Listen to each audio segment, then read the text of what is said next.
Hi, இது Monday morning அன்றைக்கி எடுத்த வீடியோ. காலையில் வந்து பிரேக்ஃபாஸ்ட்டு லஞ்சு எல்லா வேலையும் முடிச்சுட்டு வீடு க்ளீனிங் வேலை தான் செஞ்சுருந்தேன். எப்போவுமே வந்து சண்டே நான்வெஜ் செய்கிறதுனால மண்டே கம்பல்சரி வீடு துடைப்பேன். அதே மாதிரி வெட்னஸ்டேவும் நான்வெஜ் செய்கிறதுனால வியாழக்கிழமையும் வீடு துடைப்பேன். அதனால் இன்றைக்கி வீடெல்லாம் துடைச்சிட்டு அதுக்கப்புறம் வந்து பெட் கவர்லாம் மாற்றி ஒரு 1 வீக் ஆகிடுச்சு. சரி, பெட் கவர் மாற்றி அந்த க்ளீனிங் வேலைலாம் போயிட்டு இருந்துச்சு இன்றைக்கி.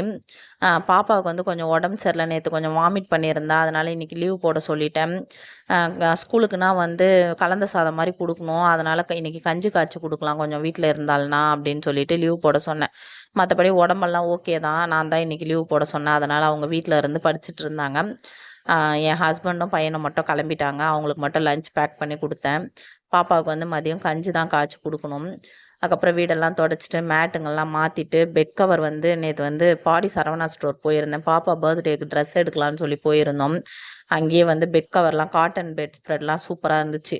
அதெல்லாம் ஒரு 2, 3 வாங்கிட்டு வந்தேன். அதில் தான் புதுசு வாங்கிட்டு வந்தோடனே ஃபஸ்ட்டு அதை மாற்றிடணும். அதை தான் வந்து ஒன்று பிரித்து போட்டேன். இன்றைக்கி பெட் கவர்லாம் போட்டு வீடு க்ளீனிங் வேலைலாம் செஞ்சுருந்தேன். அதுக்கப்புறம் பாப்பா பசிக்கிற மாதிரி இருக்குன்னா வாமிட் பண்ணும்போது பால் சேர்த்து எந்த ஜூஸும் குடுக்கக்கூடாதுன்னு சொல்லுவாங்க. அதனால் சரி நெல்லிக்காய் ஜூஸ் குடுக்கலாம் அப்படின்னு சொல்லிட்டு, ஒரு 4 நெல்லிக்காய் கட் பண்ணி போட்டு, இஞ்சி, கொத்தமல்லி, கருவேப்பிலலாம் போட்டு, ஒரு டம்ளர் தண்ணி ஊற்றி ஜூஸ் போட்டு குடுத்துருந்தேன். நானும் குடிச்சிருந்தேன். சூப்பராக இருந்தது. அவள் போடும்போதே சொன்னா, கொத்தமல்லி, கருவேப்பிலலாம் போடாமல் போடு அப்படின்னு. அது போடாமல் போட்டால் ஒரு மாதிரி துவர்ப்பாக இருக்க மாதிரி இருக்கும். அதனால் அதெல்லாம் போட்டு ஜூஸ் போட்டு குடுத்தேன், குடித்தாங்க.